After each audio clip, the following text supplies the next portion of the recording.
I'm talking to the one who just led Notre Dame to a season finale win against Stanford. He played linebacker for the Chicago Bears, the Buffalo Bills, and the Houston Texans. And oh yeah, he went to Ohio State and coached there as well. I'm talking about the one that the ladies go crazy for on TikTok, Marcus Freeman. Welcome to the show, Coach. RG3, appreciate you having me on, man. It's an honor. No, the honor is absolutely mine. And really just watching the video back of you getting announced as the new head coach there at Notre Dame, it gave me chills because the way that your team responded to that moment, and I know you've talked about it, but how did that make you feel when you come in the room and you tell your guys, all right, guys, I'm going to be the next head coach at Notre Dame, and they react that way? What does that do to you on the inside? Yeah, it's an indescribable feeling. What a rush, man, that very few moments in life you get that adrenaline rush, and that'll be obviously be a moment I remember forever. But more than anything, I hope it's a reflection of a group of guys that trusted this guy that was just named their head coach. Like, they didn't choose me, and I was named head coach, and that response you see is a bunch of guys that trusted that this is the right guy to lead this program. So what an amazing feeling that was.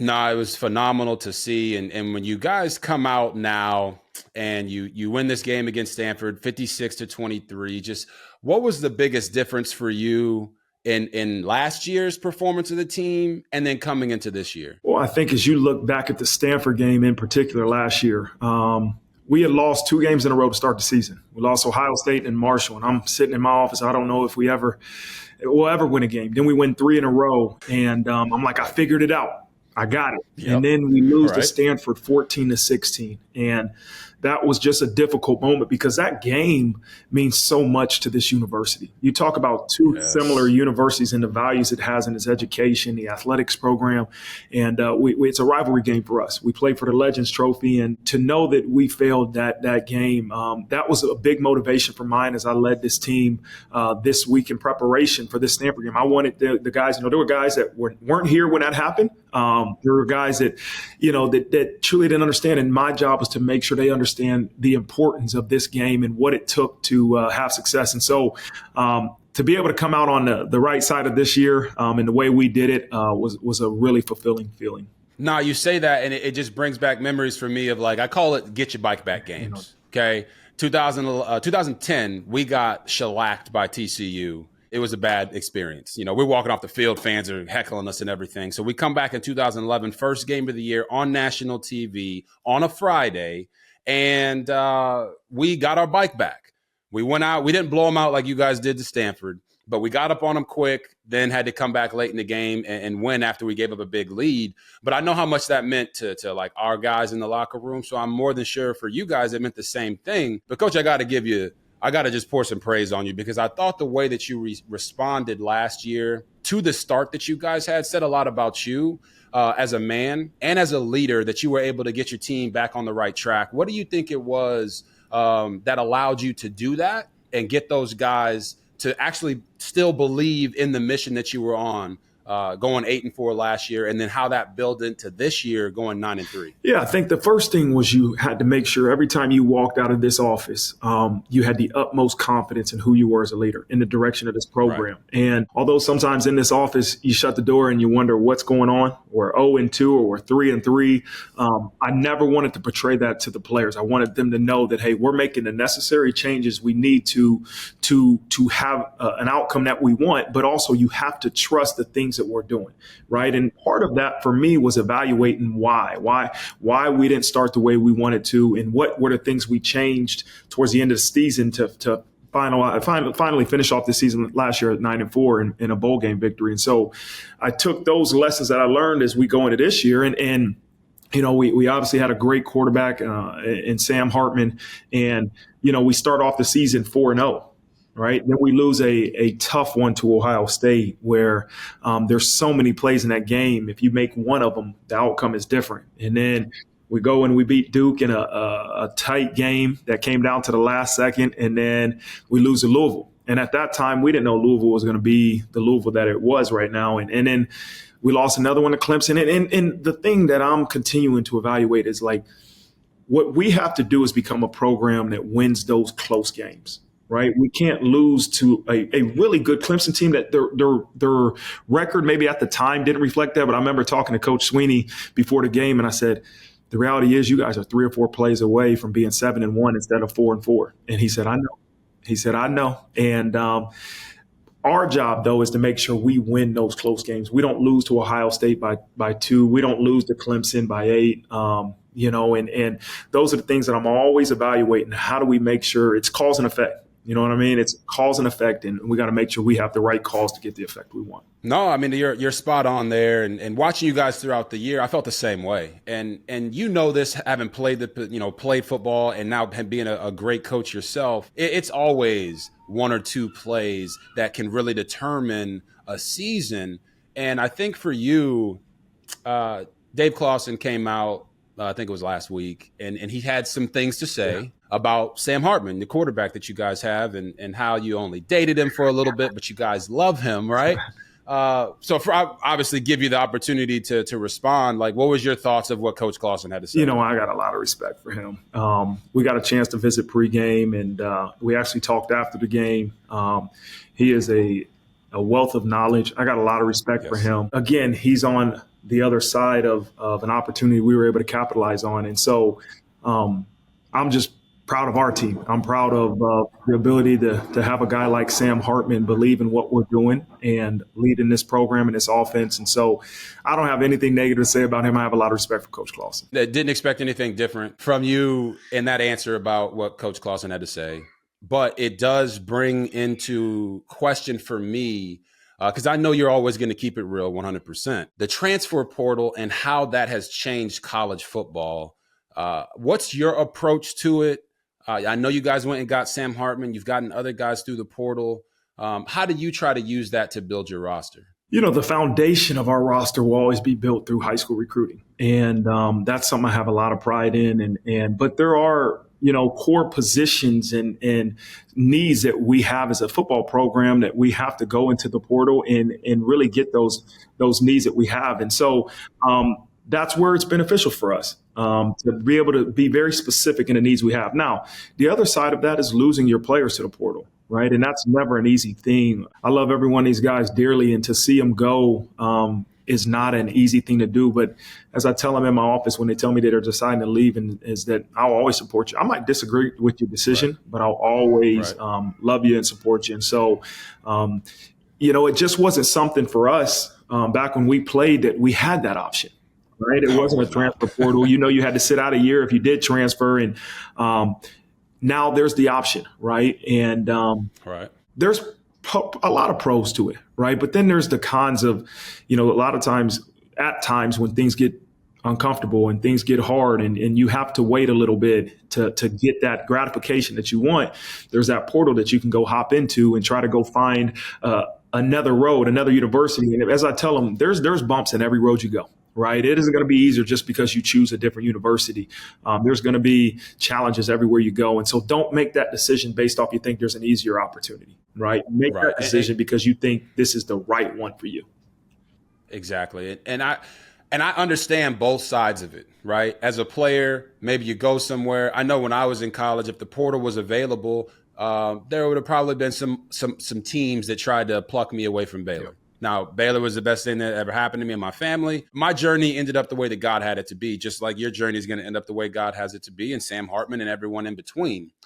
But I do also think that the portal changes the way coaches have had to coach and how they have to recruit their own players. Do you agree with that sentiment? I agree with the way you have to recruit your own players. I don't want the portal to entice our coaches to be buddies, to be nice guys. I want you to be authentic to who you are. But your job as a coach is to get these individuals to reach their full potential. And that's just not through X's and O's.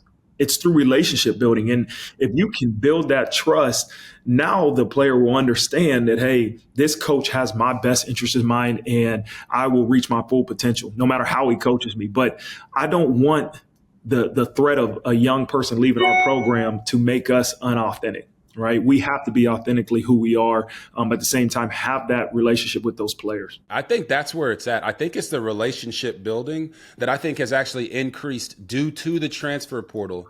Because if a guy's going through something tough and he knows that Marcus Freeman has his back and that he's going to do what's best for him and also the team, they'll be less likely to just jump in the portal and say, see you later when things do get tough. Right. The one thing that I know me and you both experienced in college, whether it was ourselves or with some of our teammates, was you get told all these things in the recruiting process. Oh, you're going to play quarterback. You're going to get this amount of opportunities. And then you get on campus and immediately you're a safety or you're a wide receiver. And back in my time, in your time, we couldn't transfer out and we had to sit out an extra year. Well, now that's not necessarily the case. So I feel like the portal has made some coaches either honor what they told a player they were going to do, or at least honor giving them that opportunity. Yeah. You know, you play quarterback. If you don't do it very well, then you're a great athlete. You go to wide receiver. Right. It is what it is. Right. But now because the athlete kind of has a little more, quote unquote, power over their own destiny, it's made coaches have to be more selective, I feel like, in what they tell these guys and what they promise them. Do you agree with that?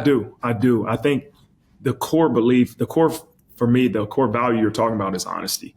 And exactly. If you say something in recruiting, you better be honest, because the minute you lose their trust, right, watch out. That's where the young people are going to leave. But if you say something, be a man of your word. We cannot lose the trust of these players. And so it might not be what they want to hear all the time, but I think honesty goes a long way. I tell our coaches all the time, you have to be, if you don't plan on playing your player in the game, tell him.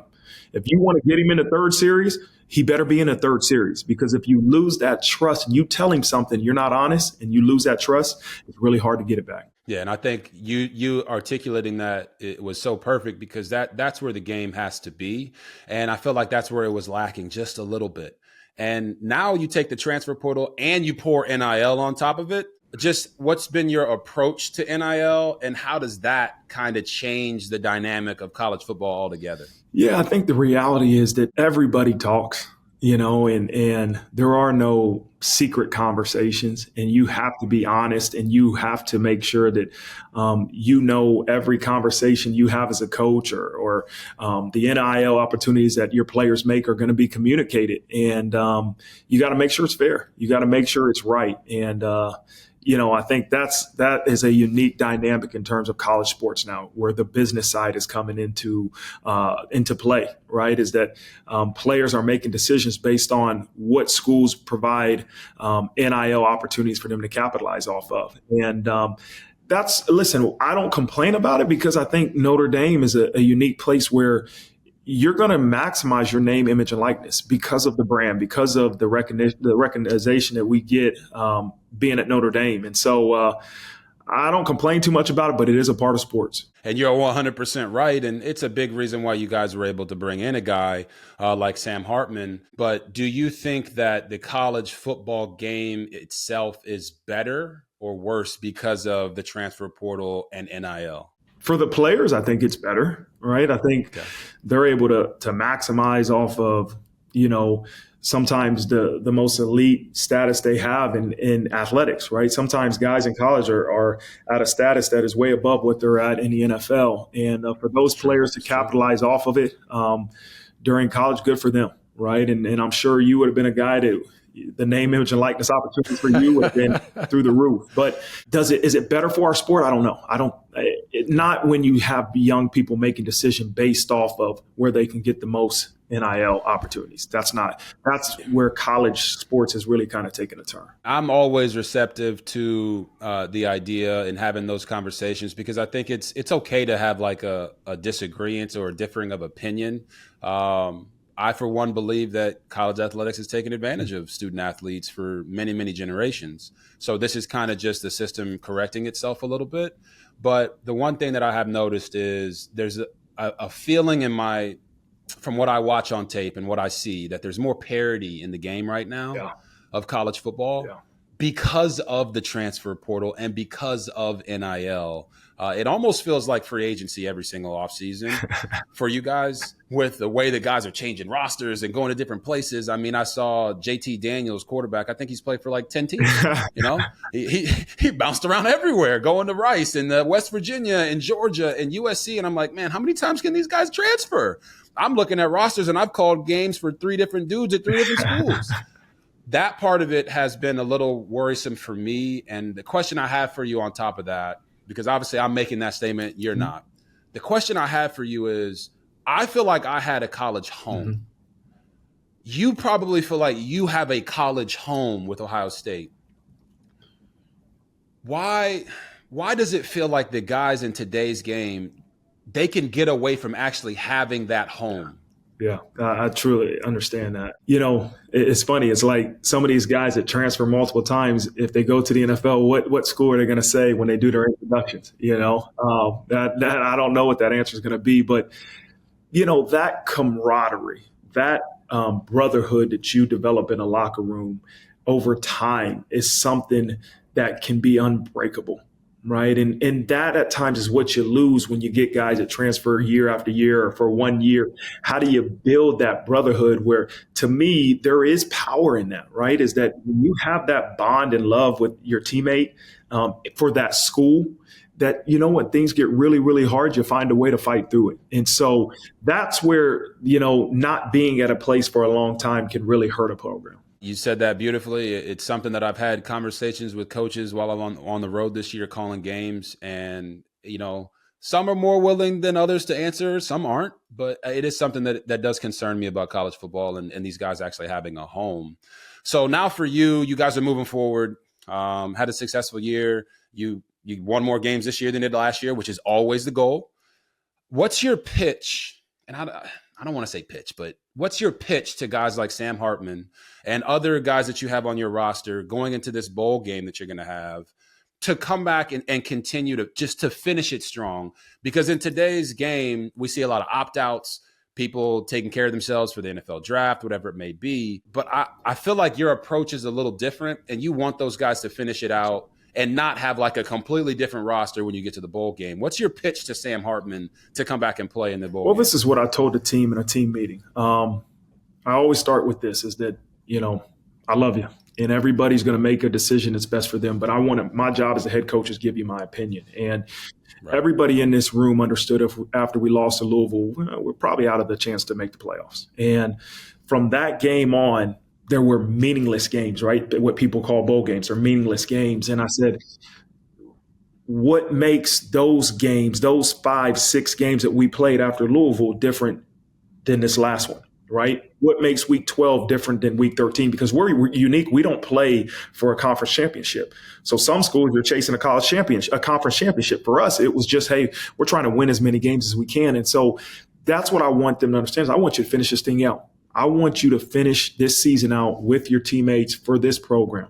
Now, the reality is we're going to have opt-outs, just like every other school will have opt-outs. And I've told multiple guys that made those decisions in the past. I disagree, but I love you and I support you, right? I can tell you I disagree. I believe you should play in this bowl game, but I'll always support you. And that's the reality of it. So Kenny Pickett, starting quarterback for the Pittsburgh Steelers, called their game in the ACC championship against Wake Forest, right? Your favorite guy, Dave Clawson. and Kenny plays well. That's the whole the fake slide game. Gotcha. Well, so somehow I get their bowl game and he opts out. And the question is like, this guy's going to be a first round pick. Does he play in this game? Does he get hurt? For you, do you think there's like an impact on how NFL teams view some of these guys if they do end up opting out and not playing in the bowl game? You know, I think sometimes those first round picks, they get advised actually by the NFL that says, you know, that game really doesn't mean anything to us. But maybe some of those guys that maybe aren't the first round picks, you know, the NFL teams are going to want to know why you're not playing. Gotcha. Why? I've talked to a young person that was at the combine that said he was asked by an NFL scout, why didn't your teammate play in a bowl game? Is he not competitive? Does he not like to compete?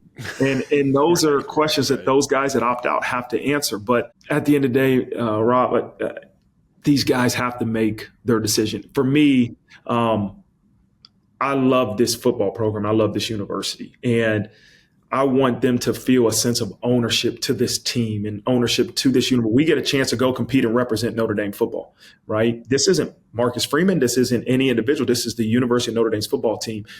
So do you love it enough to come out with us, man, and help us get a victory? Because at the end of the day, it's a chance for us to compete and win, and we need you to do that. I got to tell you a story because you just sparked a memory in my own head. And it goes back to kind of what we just talked about with like guys having a home. Mm-hmm.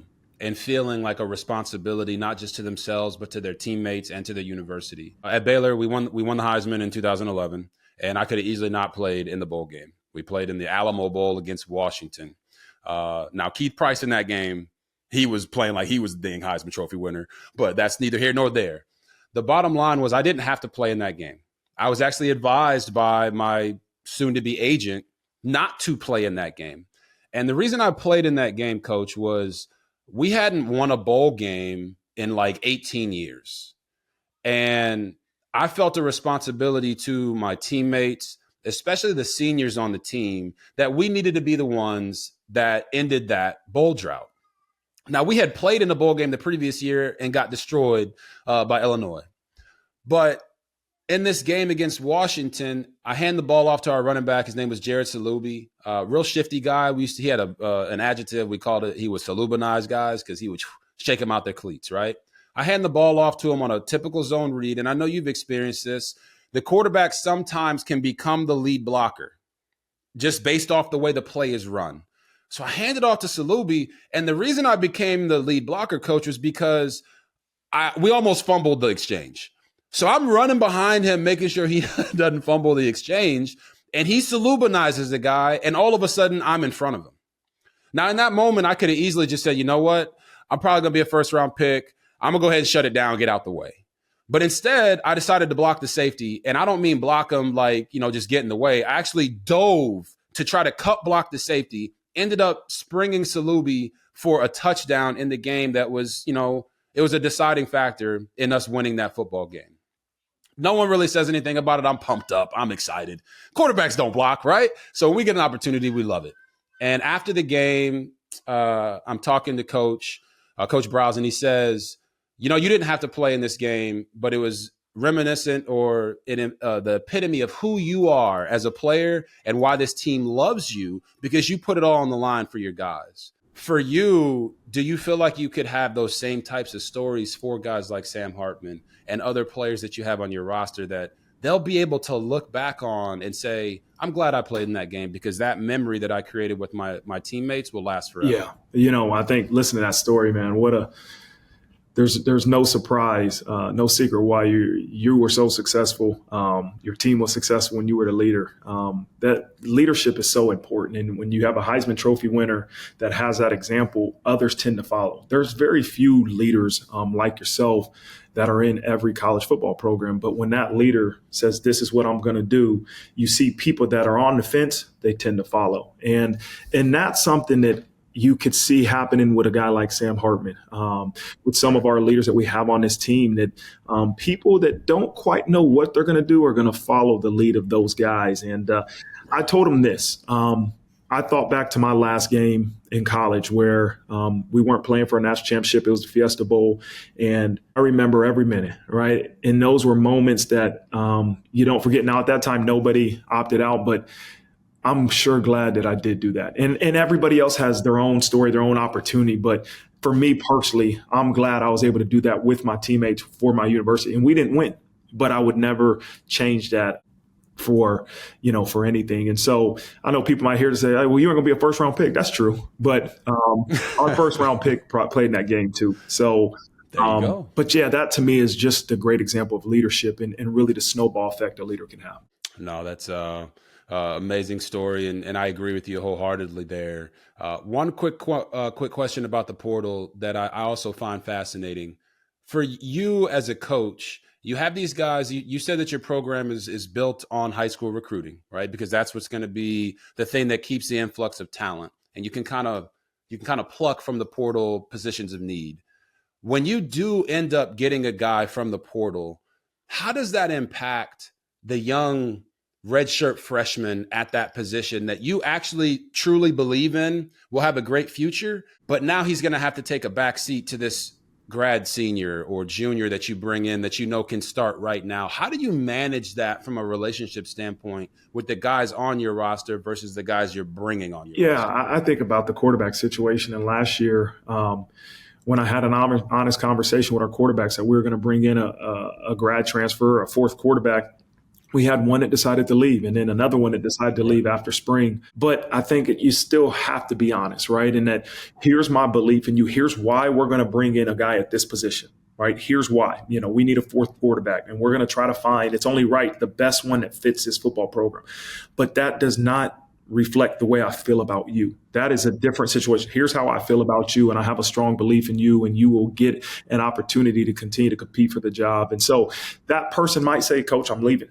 And those are the decisions that you got to know. That could be the recipient, the effective if you bring somebody in. But I think it's having those honest conversations with those guys and being honest, and hopefully a lot of times they'll understand that, hey, I'm going to say this thing out, right? And I'm going to keep working to get my opportunity that I deserve. No, I think you hit the nail on the head there, talking about honesty. And for yourself, just through your own journey, you got into coaching, and a large reason that you got into coaching was because of your own medical situation. Do you think that honesty policy that you have is derived from some of the things that you went through as a player that got you into coaching? I think that I look at the lessons that I've learned growing up through life. And my father was in the military. He was a 26-year Air Force, vet. And thank you for his service. Yeah, absolutely. And he was very strict on being honest, right? And honest conversation. I think about my college coach and the conversations I had with him. And the greatest lessons I've learned in life, the people you respect are the ones that are honest with you, not to tell you what you want to hear, but they're honest. And that to me goes a long way. And your word is all you have. And people that try to say things that you think the other person wants to hear, that comes back, they lose respect for you. Right. It's the ones that know you're being honest, that no matter what you're saying, you're going to be honest with them.